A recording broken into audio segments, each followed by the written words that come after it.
চতুর্থ জুমায় মহান আল্লাহ পাক রব্বুল আলামিন আমাদের সবাইকে বিভিন্ন রকম দুনিয়াবি ব্যস্ততা থেকে আড়াল করে, নানান রকম অসুখ বিসুখ, রোগ শোক, বিপদ আপদ, বালা মুসিবত থেকে হেফাজত করে সপ্তাহের সর্বশ্রেষ্ঠ দিনে সপ্তাহের সর্বশ্রেষ্ঠ ইবাদত জুমার নামাজ আদায় করার লক্ষ্যে পৃথিবীর সবচাইতে পবিত্রতম জায়গা আল্লাহর ঘর মসজিদে আসার তৌফিক দিয়েছেন। সেই জন্য অন্তরে অন্তঃস্থল থেকে সেই রবের দরবারে তারই শেখানো বাক্যে কালিমাতুশ শুকর আদায় করি, আলহামদুলিল্লাহ। রব্বানা লাকাল হামদ হামদান কাসীরান তাইয়িবান মুবারাকান ফীহি। সকল প্রশংসা একজনের জন্য, তিনি কে? আল্লাহ। সম্মানিত উপস্থিতি, আজকে আমরা যে বিষয়ের উপর আলোচনা করব তার শিরোনাম হলো কবিরা গুনাহের পরিচয়, প্রকার এবং ভয়াবহতা। এই বিষয়ে আপনারা আলোচনা শুনেছেন কখনো? এখানে প্রায় মোটামুটি 1.5 বছর আগে এই বিষয়ের উপর একবার আলোচনা করেছিলাম, আপনারা ভুলে গিয়েছেন, আজকে আবার করব। সম্মানিত উপস্থিতি, আল্লাহ পাক রব্বুল আলামিন মানুষকে সৃষ্টি করেছেন তার ইবাদতের জন্য এবং দুনিয়াতে প্রেরণ করেছেন পরীক্ষার জন্য, যাতে করে মানুষ আল্লাহ পাক রব্বুল আলামিনের দেয়া এই সকল পরীক্ষায় উত্তীর্ণ হয়ে নিজেদের কৃতকর্মের ভিত্তিতে পরকালীন জীবনের চূড়ান্ত গন্তব্যস্থল নির্ধারণ করতে পারে। কিন্তু দুনিয়াতে আসার পর মানুষ শয়তানের ধোঁকায় পড়ে নানান রকম অন্যায়, অপরাধ, অপকর্ম ও গুনাহের কাজে লিপ্ত হয়। শয়তানের ধোঁকায় পড়ে মানুষ কখনো সগীরা আবার কখনো কবিরা গুনাহের মতো ভয়াবহ পাপ কাজে লিপ্ত হয়। অথচ শরীয়তের বিধান অনুযায়ী একজন ঈমানদারকে সকল প্রকার পাপ থেকে দূরে থাকতে হবে, ঠিক কিনা?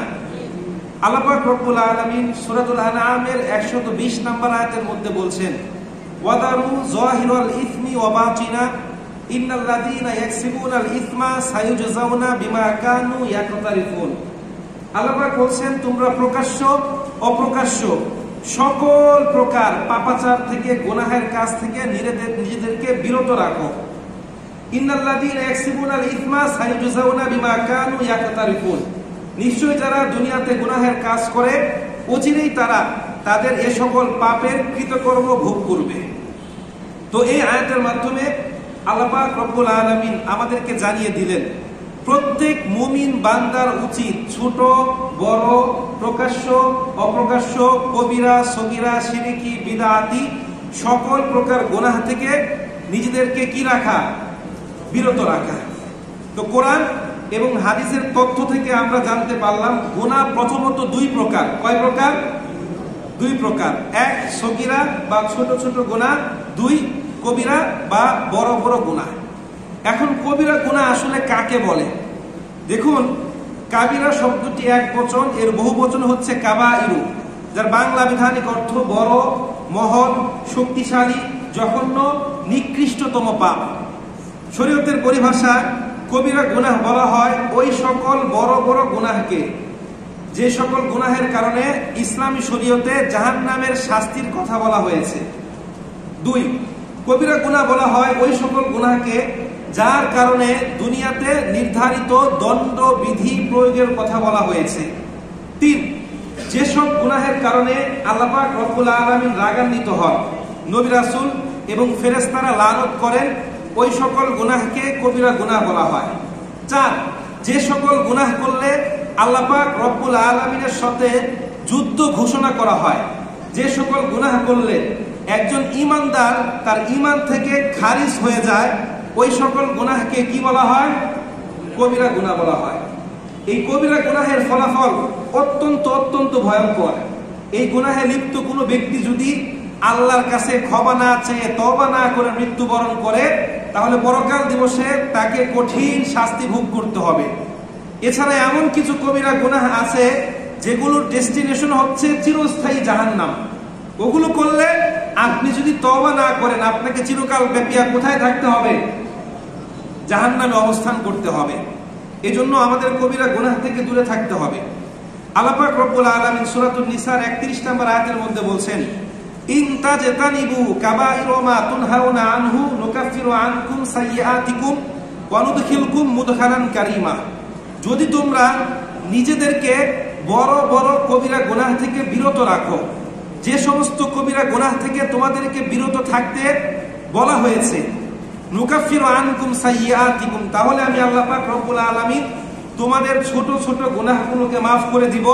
ওয়ানুদখিলকুম মুদখালান কারীমা, এবং তোমাদেরকে সম্মানজনক জায়গায় প্রবেশ করাবো। যদি বলেন সুবহানাল্লাহ। এখন বলেন তো সম্মানজনক জায়গাটা কোন জায়গা? জান্নাত। এই আয়াতে কারিমায় আল্লাহ পাক রব্বুল আলামিন নিজ অনুগ্রহে নিজ দায়িত্বে ওই সকল বান্দাকে জান্নাতে প্রবেশ করানোর দায়িত্ব নিয়েছেন যারা নিজ দায়িত্বে কবিরা গুনাহ থেকে বিরত থাকে। কবিরা গুনাহ থেকে যদি আমরা বিরত থাকি তাহলে বিভিন্ন আমলের বিনিময়ে আল্লাহ পাক রব্বুল আলামিন আমাদের দ্বারা সংঘটিত যে ছোট ছোট সগীরা গুনাহ আছে এগুলো মাফ করে দেয়। জোরে বলেন সুবহানাল্লাহ। এখন এই কথার দলিল কি? কিতাবুল সহিহ মুসলিম হাদিস নাম্বার 233, হাদিসের বর্ণনাকারী হযরত আবু হুরায়রা রাদিয়াল্লাহু তাআলা আনহু, তিনি বলেন, আন্না রাসূলুল্লাহ সাল্লাল্লাহু আলাইহি ওয়াসাল্লাম قال as-salatul khamsu wal jumu'atu ila al-jumu'ati wa ramadanu ila ramadana mukaffaratun ma bainahunna idza ijtanaba al-kaba'ir aw kama qala alayhi salatu wassalam। রাসূল বলেন 5 ওয়াক্ত নামাজ এক জুমা থেকে আরেক জুমা, এক রমজান থেকে আরেক রমজানের মাঝখানে সংঘটিত সকল গুনাহের জন্য কাফারা, যদি সে বড় বড় কবিরা গুনাহ থেকে নিজেদেরকে বিরত রাখে। জোরে বলেন সুবহানাল্লাহ।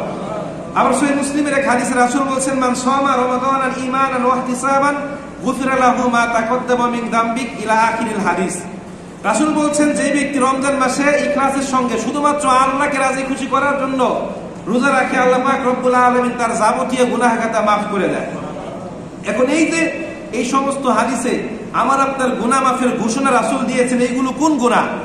জিনা করার গুনাহ, অন্যের সম্পদ মেরে খাওয়ার গুনাহ, মানুষের উপর জুলুম করার গুনাহ, এইগুলো হচ্ছে আমার আপনার ছোট ছোট সগীরা গুনাহ।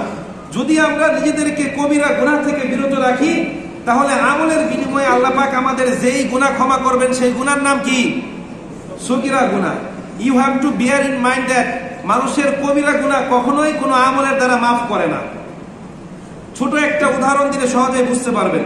ধরেন দুজন ব্যক্তি সামনে দুইটা কম্পিউটার নিয়ে বসে আছে।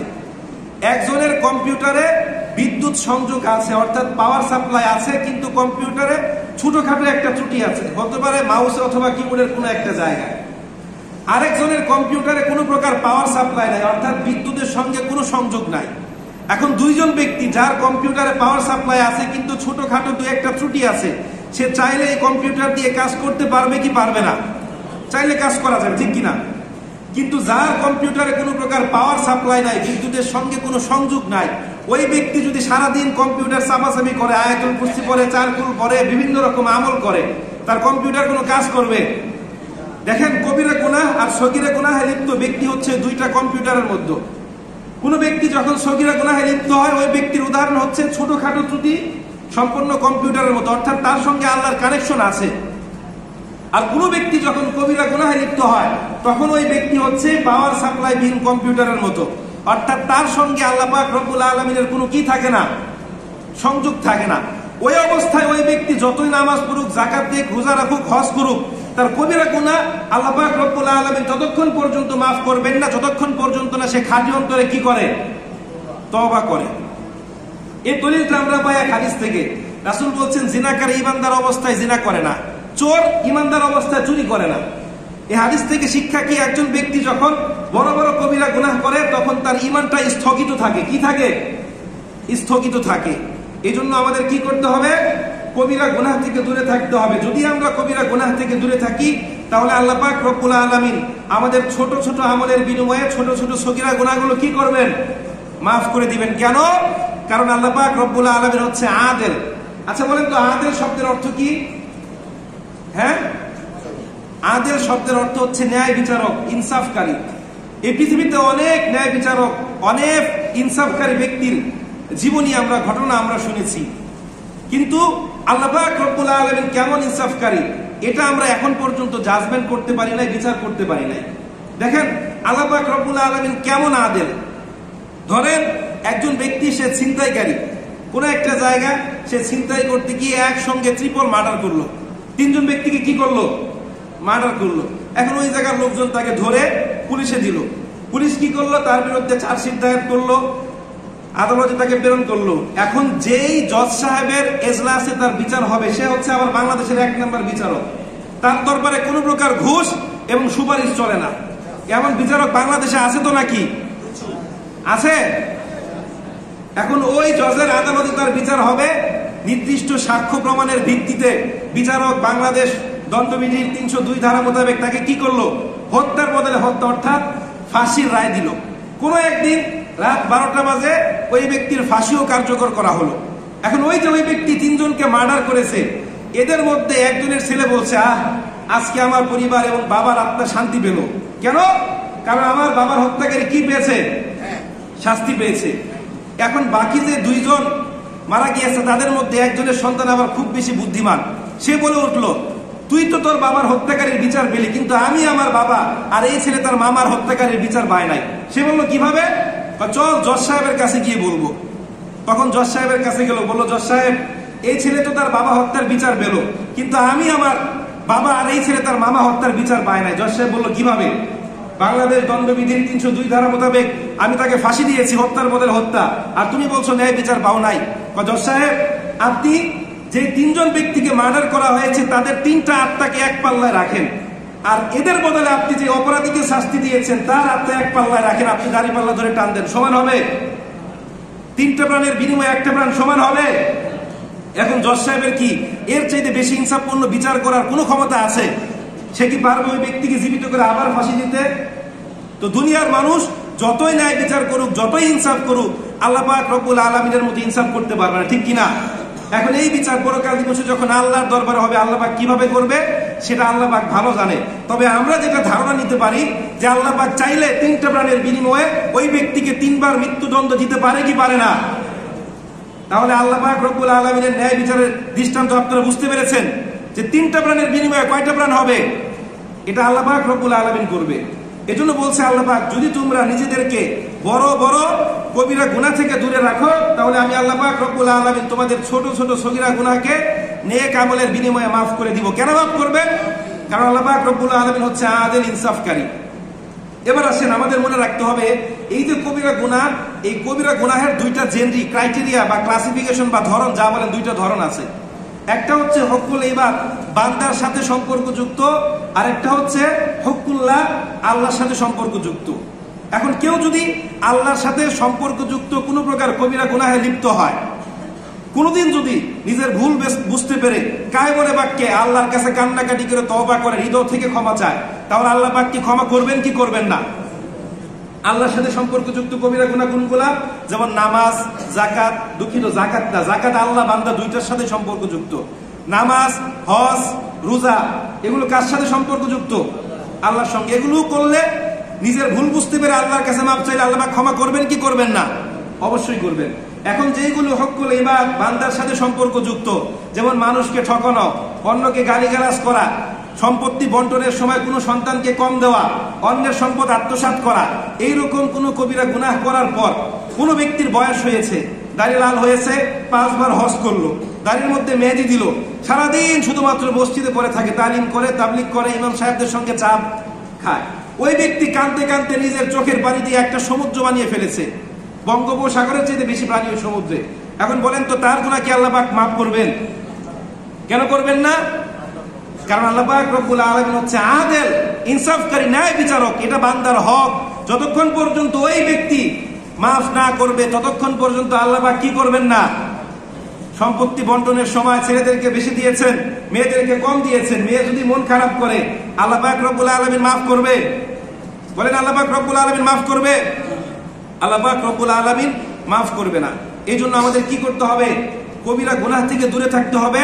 স্পেশালি বিশেষ করে যেই সকল গুনাহগুলো হকুল ইবাদ, বান্দার সাথে সম্পর্কযুক্ত, যদি সেটা 1 টাকাও হয়, ওগুলোর ক্ষেত্রে আমাদেরকে আল্লাহকে ভয় করতে হবে।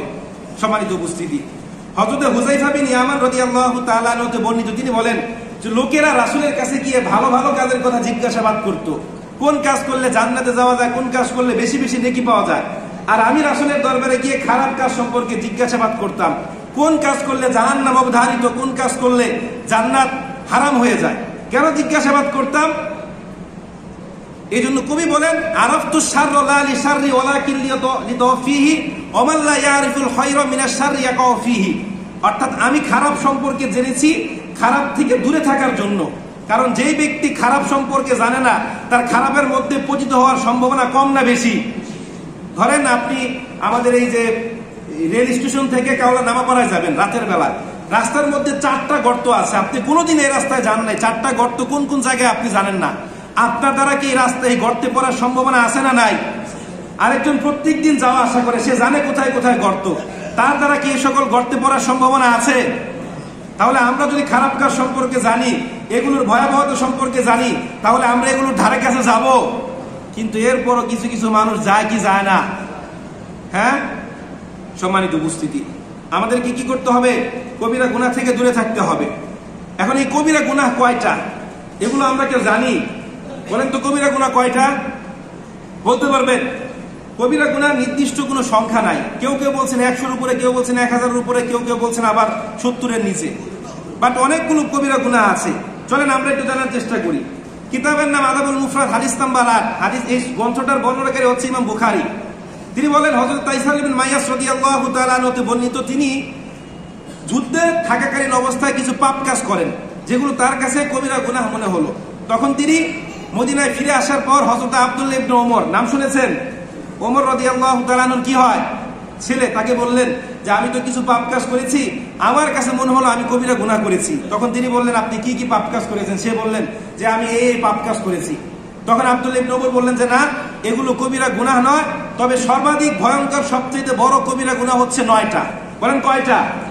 এরপর তিনি একে একে বললেন আশিরকু বিল্লাহ, আল্লাহর সঙ্গে অংশীদার সাব্যস্ত করা, যেটা করলে একজন ব্যক্তির শাস্তি হচ্ছে চিরস্থায়ী কি? জাহান্নাম।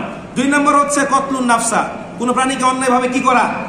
হত্যা করা। 3 নম্বর হল ফিরারু মিনাজ যাহাবি, যুদ্ধের ময়দান থেকে পলায়ন করা। 4 নম্বর কসফুল মুহসানাত, সতীসাধ্যী নারীর প্রতি মিথ্যা অপবাদ দেওয়া। 5 নম্বর আকালুর রিবা, সুদ ভক্ষণ করা। 6 নম্বর আকালু মালুল ইয়াতিম, এতিমের সম্পদ ভক্ষণ করা। 7 নম্বর ইলহাদুন ফিল মসজিদ, মসজিদের মধ্যে কি করা? পাপ কাজ করা। 8 নম্বর ধর্মের কোনো বিধান নিয়ে হাসি তামাশা করা। 9 নম্বর পিতা মাতাকে কষ্ট দেওয়া, যার ফলে তাদের চোখ দিয়ে কি বের হয়? পানি বের হয়। দেখেন কিতাবের নাম সহিহ বুখারী, হাদিস নাম্বার 2767। সহিহ মুসলিমে হাদিসটা আছে। রাসূল বলেন ইস্তানিবু সাবা মুবিকাত, ক্বালু ওয়া মা হুন্না ইয়া রাসূলুল্লাহ, ফাকালা রাসূলুল্লাহ সাল্লাল্লাহু আলাইহি ওয়াসাল্লাম, রাসূল বললেন তোমরা 7টা ধ্বংসাত্মক পাপ থেকে নিজেদেরকে বিরত রাখো। সাহাবা কেরাম বলেন ওমা হুন্না ইয়া রাসূলুল্লাহ, ইয়া রাসূলুল্লাহ কোন 7টি ধ্বংসাত্মক পাপ? তখন রাসূল 7টা পাপের কথা বললেন, যেগুলো এই 9টার মধ্যে আছে। তার মধ্যে অতিরিক্ত একটা হচ্ছে সিহরু, জাদু টুনা করা। এখন বলেন তো আমাদের বাংলাদেশে জাদু টুনা আছে না নাই? মাঝে মাঝে ফেসবুকে ভিডিও আসে, বিরাট বড় একটা চুম্বক দিয়ে বুড়িগঙ্গা নদীতে কি তুলছে? পয়সা আর তাবিজ তুলছে। আপনারা কখনো দেখেছেন? হ্যাঁ, এত এত তালা আটকানো, চাবি ছাড়া এত এত তাবিজ বুড়িগঙ্গার নিচে পড়ে আছে। এগুলো কি করে মানুষ? বান মারে, জাদু টুনা করে। এটা কি ভালো কাজ না খারাপ কাজ? সম্মানিত উপস্থিতি, এখন এই যে 7টা 9টার কথা বললাম, এই 9টা বা 7টা এগুলো কি কবিরা গুনাহ? না, এগুলো হচ্ছে সবচেয়ে বড় বড় কবিরা গুনাহ। এগুলো ছাড়াও আরো অনেকগুলো কবিরা গুনাহ আছে যেগুলো আমাদের মধ্যে অনেকে জানি না কবিরা গুনাহ, কিন্তু প্রতিনিয়ত আমরা এই ধরনের পাপ কাজ করছি। এখন আপনারা কি এগুলো জানবেন নাকি জানবেন না? সম্মানিত উপস্থিতি, আমি আজকে 30টা নোট করে এনেছি, আর বাকিগুলো মাঝে মাঝে বিভিন্ন জমায় বলার চেষ্টা করব। দেখেন, 1 নম্বর হচ্ছে ইসলামের যে 5টা রুকন আছে। 5টা রুকনের নাম বলেন তো? কালেমা, নামাজ, রোজা। এত ঠেলতে ঠেলতে যাকাতটাকে নামাজের পরে আনতে পারলাম না। কালেমা, নামাজ, যাকাত, রোজা, হজ, এই 5টার মধ্যে ইবাদত কয়টা? 4টা। কেউ যদি স্বেচ্ছায় এই 4টার একটাকে অস্বীকার করে, যে নামাজ পড়ার দরকার নাই, রমজান মাসে রোজা রাখার দরকার নাই, হজ করার দরকার নাই, যাকাত দেওয়ার দরকার নাই, ওই ব্যক্তি স্পষ্টত কবিরা গুনাহের মধ্যে কি লিপ্ত। এখন বলেন তো আমাদের সমাজে এমন মানুষ আছে না নাই? শুক্রবার যায়, সপ্তাহের নামাজ তো দূরের কথা, শুক্রবারে জুমার নামাজটা পর্যন্ত পড়ে, এরকম মানুষ আছে না নাই? ওই ব্যক্তি কিসের মধ্যে লিপ্ত? স্পষ্ট কবিরা গুনাহের মধ্যে লিপ্ত। 2 নম্বর হচ্ছে আত্মীয়তার সম্পর্ক ছিন্ন করা। সূরা মুহাম্মদের 22 নম্বর আয়াত, আল্লাহ পাক বলেন ফাল আসাইতুম ইন তাওয়াল্লাইতুম আন তুফসিদু ফিল আরদ ওয়া তুকাত্তিউ আরহামাকুম, ক্ষমতায় অধিষ্ঠিত হলে তোমরা আত্মীয়তার সম্পর্ক ছিন্ন করবে এবং পৃথিবীতে বিপর্যয় সৃষ্টি করবে। কে বলছেন এই কথা? ফলাফল আজকে আমরা দেখি আমাদের মধ্যে কেউ যখন একটু ক্ষমতাবান হয়, একটু টাকা পয়সা ভালো হয়, তখন আমরা কি করি? আত্মীয় স্বজনদেরকে বেশি একটা দাম দিতে চাই না। কথা কি সত্য না মিথ্যা? যারা একটু উঁচুতে উঠে তাদের আত্মীয় স্বজনকে তারা ভুলে যায়। অথচ সহিহ বুখারী হাদিসে বলছেন, রাসূল বলছেন, লা ইয়াদখুলুল জান্নাতা কাতিয়ুন, আত্মীয়তার সম্পর্ক ছিন্নকারী ব্যক্তি কখনো কোথায় যাবে না? জান্নাতে যাবে না। এই জন্য আত্মীয়তার সম্পর্ক কি করতে হবে? রক্ষা করতে হবে। 3 নম্বর হচ্ছে আল্লাহ এবং তার রাসূলের নাম দিয়ে কোনো প্রকার মিথ্যা চালিয়ে দেওয়া। এটা আমাদের দেশের এক শ্রেণীর উলামা কেরাম বেশি করে। মিম্বারে উঠে মুখ দিয়ে যা আসে কিচ্ছা কাহিনী শুরু করে দেয়, অথচ বাস্তবে তার কোনো কি নাই, অস্তিত্ব নাই। এরকম কিচ্ছা কাহিনী আমাদের মধ্যে ভরপুর। ডাক্তার খন্দকার আব্দুল্লাহ জাহাঙ্গীর স্যারের একটা বই আছে হাদিসের নামে জালিয়াতি। এই বইটা আপনারা পড়বেন, দেখবেন অনেক কিচ্ছা কাহিনী আপনারা শুনেছেন, এগুলো কি জাল হাদিস। এলেম অর্জনের জন্য চীন দেশে চলে যাও, হাদিসে আছে। হাদিসে আছে দেশপ্রেম, ইমানের অঙ্গ, এগুলো সব কি হাদিস? জাল হাদিস। রাসূল বলছেন, মান কাযাবা আলাইনা মুতাআম্মিদান ফালিয়াতাবাওয়া মাকআদাহু মিনান নার, যে ব্যক্তি আমার সম্পর্কে কোনো কথা মিথ্যা বলল, ওই ব্যক্তি জাহান্নামে নিজের স্থান কি করলো? পাকাপোক্ত করলো, মজবুত করলো। এই জন্য হাদিসের নামে জালিয়াতি করা যাবে না। যা আছে আপনি তাই বলেন, আপনি না পারলে 5 মিনিট বক্তব্য দেন। 4 নম্বর হচ্ছে শাসক হয়ে প্রজাদের উপর জুলুম করা, মানুষকে মিথ্যা প্রতিশ্রুতি দেওয়া, মানুষকে ধোঁকা দেওয়া। এরকম শাসক 1971 সালের পর থেকে 2025 সাল পর্যন্ত আমাদের দেশে আসে নাই, ঠিক কিনা? হ্যাঁ, আমরা দেখে দেখে তাদেরকে কি করেছি? ক্ষমতায় এনেছি, ঠিক কিনা? এর দায়ভার কিন্তু আমাদেরও আছে। প্রজাদের উপর জুলুম করা, প্রজাদেরকে ধোঁকা দেওয়া, মিথ্যা প্রতিশ্রুতি দেওয়া। নির্বাচনের আগে বাড়ি বাড়ি গিয়ে পান্তাভাত পর্যন্ত খায় মানুষের সঙ্গে, কিন্তু নির্বাচনের পরবর্তী 5 বছর আর কোনো খবর থাকে না, ঠিক কিনা? 5 নম্বর, অহংকার করা, গর্ব করা। এটা কি কবিরা গুনাহ। মিশকাতুল মাসাবি 5122 নম্বর হাদিস। রাসূল বলেন, 3টি জিনিস মানুষকে ধ্বংস করে। 1 অহংকার, 2 প্রবৃত্তি বা নফসের তাড়না, 3 নম্বর হচ্ছে লোভ। এই 3টার মধ্যে সবচেয়ে ভয়ঙ্কর হচ্ছে অহংকার। এই অহংকার হচ্ছে আল্লাহ পাক রব্বুল আলামিনের চাদর। অহংকার বা গর্ব করা মানে আল্লাহর চাদর নিয়ে কি করা? টানা হেঁচড়া করা। 6 নম্বর, মিথ্যা সাক্ষ্য দেওয়া। বলেন তো আমাদের দেশে মিথ্যা সাক্ষী আছে না নাই? সামান্য কিছু টাকার জন্য নির্দোষ ব্যক্তির বিরুদ্ধে আমরা মিথ্যা সাক্ষ্য দিই। কিতাবের নাম সহিহ বুখারী হাদিস নম্বর 2653। রাসূল বলেন, আর আনাস রাদিয়াল্লাহু তাআলা قال سئل النبي صلى الله عليه وسلم عن الكبائر قال رسول الله صلى الله عليه وسلم الشرك بالله وحقوق الوالدين وقتل النفس وشهادة الزور। রাসূল বলছেন, তোমরা 4টা ভয়ঙ্কর কবিরা গুনাহ থেকে দূরে থাকো, তার মধ্যে অন্যতম একটা হচ্ছে মিথ্যা সাক্ষ্য দেওয়া। কি করা? মিথ্যা সাক্ষ্য দেওয়া। এই জন্য আমরা কখনো মিথ্যা সাক্ষ্য দিব না। 7 নম্বর হচ্ছে যে কোনো ধরনের নেশা জাতীয় দ্রব্য বা মাদক জাতীয় দ্রব্য কি করা? গ্রহণ করা। সহিহ বুখারী 5575 নম্বর হাদিস। রাসূল বলছেন, কুল্লু মুকসিরুন খামরুন ওয়া কুল্লু খামরুন হারাম। প্রত্যেক প্রকার নেশা জাতীয় দ্রব্য হচ্ছে মদের অন্তর্ভুক্ত, আর প্রত্যেক প্রকার নেশা জাতীয় দ্রব্য হচ্ছে কি? হারাম। আমি স্পেসিফিক ভাবে বলবো না যে জর্দা, গুল, বিড়ি, সিগারেট উমুক তুমুক হারাম, আপনি এটা বুঝে নেবেন। হাদিসে রাসূল বলে দিয়েছেন প্রত্যেক নেশা জাতীয় দ্রব্য। এরপর 8 নম্বর হচ্ছে জুয়া খেলা। সেটা যেভাবেই হোক, তাস দিয়ে হোক, লুডো দিয়ে হোক, অথবা বার্সেলোনা রিয়াল মাদ্রিদ খেলছে, অথবা বাংলাদেশ অস্ট্রেলিয়া খেলছে, আপনি বলে বলে বাজি ধরছেন। জুয়া খেলা কি? আল্লাহ পাক রব্বুল আলামিন বলেন, ইন্নামাল খামরু ওয়াল মাইসিরু ওয়াল আনসাব, নিশ্চয়ই মদ, জুয়া এবং প্রতিভা উপাসনা এগুলো কি? হারাম। 9 নম্বর হচ্ছে গনিমতের মাল থেকে আত্মসাৎ করা। গনিমতের মাল আপনারা বুঝেন তো? যুদ্ধলব্ধ সম্পদ। এখন তো আমাদের দেশে যুদ্ধ বিগ্রহ নাই। মুসলমানরা এখন যুদ্ধের কথা শুনলে কি করে? ভয় পায়। তারা যুদ্ধের কথা বলে তাদেরকে ট্যাগ লাগিয়ে দেয় কি? জঙ্গি। এখন যেহেতু গনিমতের মালের বিধান না, এটা হবে রাষ্ট্রীয় সম্পদ আত্মসাৎ করা। এটা কি? রাষ্ট্রীয় সম্পদ চুরি করা কিসের গুনাহ? কবিরা গুনাহ। 10 নম্বর হচ্ছে চুরি করা। আল্লাহ পাক বলেন, আস-সারিকু ওয়াস-সারিকাতু ফাকতু আইদিয়াহুমা, চোর নারী হোক পুরুষ হোক, তোমরা কি করো? তাদের হাতের কবজি পর্যন্ত কেটে দাও, জাযাআম বিমা কাসাবা নাকালাম মিনাল্লাহ। এটা হচ্ছে আল্লাহর পক্ষ থেকে তার কৃতকর্মের শাস্তি, প্রতিদান। কিন্তু আজকে দেখেন আমাদের দেশে মানিব্যাগ চোর, মোবাইল চোর, ছোট ছোট চোরদের বিচার হয়, ধরলে পরে কি হয়?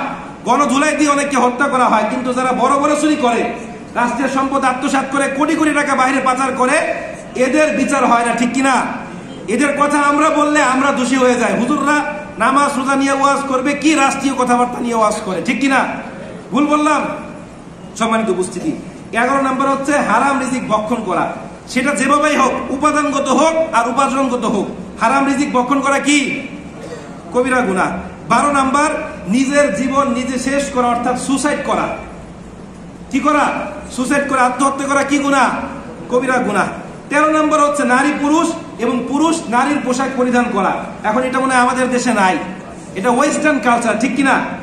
আমাদের এখানে অসংখ্য মানুষ আছে যাদের ঘরে মেয়ে আছে, তারা কি করে? ছেলেদের মতো টি শার্ট পরে, গেঞ্জি পরে, এরকম আছে না নাই? আপনি গুলশান বনানী এরিয়ায় যাবেন, প্রত্যেক 100 জনে অন্তত পক্ষে 20 জন পাবেন যারা গেঞ্জি এবং কি পরা? জিন্স প্যান্ট পরা। আর যদি ঢাকা ইউনিভার্সিটি এরিয়ার আশেপাশে যান, সেখানে 100 জনে 40 জনও পেতে পারেন, এর চেয়ে বেশিও পেতে পারেন, ঠিক কিনা? এটা কি? হারাম। 14 নম্বর হচ্ছে পেশাব থেকে পবিত্রতা অর্জন না করা। আমাদের মধ্যে অনেকেই আছেন যারা টাইট ফিট প্যান্ট পরি, অনেক দামি পোশাক। এই প্যান্ট পরলে আমাদের কিভাবে প্রস্রাব করতে হয়? বসে না দাঁড়িয়ে? এখন পানি যদি নিচ থেকে ঢালেন বেশি ছিটবে না উপর থেকে ঢাললে বেশি ছিটে? কেউ যদি দাঁড়িয়ে প্রস্রাব করে তার প্রস্রাব কি বেশি ছিটে নাকি কম ছিটে? ওই প্রস্রাব ছিটে আপনার গায়ে আসার সম্ভাবনা আছে না নাই? এখন আপনার গায়ে যদি প্রস্রাব আসে, আপনি কি পবিত্র নাকি অপবিত্র? রাসূল বলছেন ইস্তান বাতু মিনাল বাউল, তোমরা প্রস্রাব থেকে দূরে থাকো। তাহলে কি আপনার প্রস্রাব থেকে বিরত থাকা হলো? বলেন। এই জন্য এমন কোন পোশাক আমরা পরিধান করব না যেটা বললে গায়ে বা কোথাও প্রস্রাবের ছিটা ফিটা লেগে আসে বা লেগে থাকে। প্রস্রাব থেকে আমরা ভালো করে কি করব? পবিত্রতা অর্জন করব। 15 নম্বর হচ্ছে আমানতের খেয়ানত করা। রাসূল বলছেন লা ঈমান লিমান লা আমান আলা, যে ব্যক্তির মধ্যে আমানতদারিতা ওই ব্যক্তির কি নাই? যার ঈমান নাই সে কি? বেঈমান। 16 নম্বর হচ্ছে দান করে খোটা দেওয়া। এটা না করলে আমাদের পেটের ভাত হজম হয় না। সূরাতুল বাকারা 264 নম্বর আয়াত আল্লাহ পাক বলেন ইয়া আইয়ুহাল্লাযীনা আমানু লা তুবতিলু সাদাকাতিকুম বিল মান্নি ওয়াল আযা, হে ইমানদাররা তোমরা দান করে খোটা দিয়ে নিজেদের দানকে কি করো না? নষ্ট করো না। কারণ আল্লাহ পাক জানে যে মানুষের স্বভাব হচ্ছে দান করে খোটা দিতে সে কি করে? ভালোবাসে। এজন্য দান করে খোটা দেওয়া যাবে না। 17 নম্বর হচ্ছে মানুষকে অভিশাপ দেওয়া, পর নিন্দা করা, গীবত করা, গালিগালাজ করা। এটা কি গুনাহ? কবিরা গুনাহ। 18 নম্বর হচ্ছে গণক বা জ্যোতিষীর কাছে যাওয়া। আমরা যাই কি যাই না? 19 নম্বর হচ্ছে স্ত্রীদের জন্য স্বামীর আদেশের অবাধ্য হওয়া।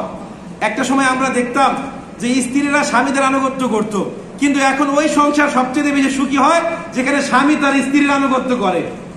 মানে জামাই যদি বউয়ের কথা না শুনে ওই বাড়িতে শান্তি আছে? বলেন শান্তি আছে? শান্তি নাই। এজন্য কি করতে হবে? এটাকে উল্টাতে হবে। রাসূল যেভাবে বিধান দিয়েছেন সেটা করতে হবে। মা বোনেরা যারা শুনছেন, আপনারা স্বামীদের আনুগত্য করার চেষ্টা করবেন। এরপরে 20 নম্বর হচ্ছে কোন প্রাণীর প্রতিকৃতি বা মূর্তি তৈরি করা যেগুলোর প্রাণ আছে, এটা করা কি? স্পষ্টত হারাম এবং কবিরা গুনাহ। 21 নম্বর হচ্ছে অধীনস্থ দাস দাসী বা কর্মচারী চাকরানি যারা আছে এদের সঙ্গে খারাপ আচরণ করে এদের উপর কি করা? জুলুম করা। আল্লাহ পাক বলেন ওয়ালা তাহসাবান্নাল্লাহা গাফিলান আম্মা ইয়ামালুজ জালিমুন, দুনিয়ার কোন জালেম যেন এই ধারণা না করে যে তার জুলুম সম্পর্কে আল্লাহ পাক অবগত নয়। প্রত্যেকের জুলুম সম্পর্কে আল্লাহ পাক জানেন, পাই টু পাই আল্লাহ পাক রব্বুল আলামিন তাকে বুঝিয়ে দিবেন। 12 নম্বর হচ্ছে প্রতিবেশীকে কষ্ট দেওয়া। আমাদের মধ্যে অনেকে আছেন পাখি পরেন, লম্বা জামা পরেন, খুব বেশি ভালো কাজ করেন, 5 ওয়াক্ত নামাজ পড়েন, কিন্তু আপনার প্রতিবেশী আপনার উপর কি নয়? খুশি নয়। বিভিন্ন ভাবে জেনে না জেনে আপনার প্রতিবেশীর উপর জুলুম করেন, এটা কবিরা গুনাহ। 22 নম্বর হচ্ছে টাকটুর নিচে কাপড় পরিধান করা। এটা আমরা কেউ করি না, ঠিক কিনা? এখানে যারা আছে চেক করলে পাওয়া যাবে 2/3 মানুষের কাপড় কোথায়? টাকটুর নিচে। 24 নম্বর পুরুষদের জন্য রেশমি কাপড় পরিধান করা কি গুনাহ? কবিরা গুনাহ। 25 নম্বর ওজনে বা মাপে কম দেওয়া। এটা দেওয়া হয় কি হয় না? বিশেষ করে গোশতের দোকানে খুব বেশি দেওয়া হয়। আমি অনেকবার প্রতারিত হয়েছি, এই জন্য আর গরুর গোশত কিনতে যাই না। 25 নম্বর হচ্ছে বিনা ওজরে জুমার নামাজ পরিত্যাগ করা, বিনা কারণে। আপনারা জানেন শুধুমাত্র অসুস্থ অথবা বিশেষ কোনো কারণ ছাড়া জুমার নামাজ কি করা যাবে না? ত্যাগ করা যাবে না। কিন্তু আমরা ছোট ছোট কারণে কি করি? জুমার নামাজ ত্যাগ করি। 27 নম্বর কোন প্রকার মুসলিমকে কাফের বলে গালি দেওয়া কি গুনাহ? কবিরা গুনাহ। 28 নম্বর অপসংস্কৃতি বা কুপ্রথার প্রচলন করা, যেটাকে আমরা বলি বিদআত। ধর্মের মধ্যে নাই কিন্তু ধর্মের নাম বলে আপনি চালিয়ে দিচ্ছেন। 29 নম্বর নারীদের জন্য ভ্রু প্লাক করা। নারীদের জন্য কি করা? ভ্রু প্লাক করা, এটা কবিরা গুনাহ। 30 নম্বর হচ্ছে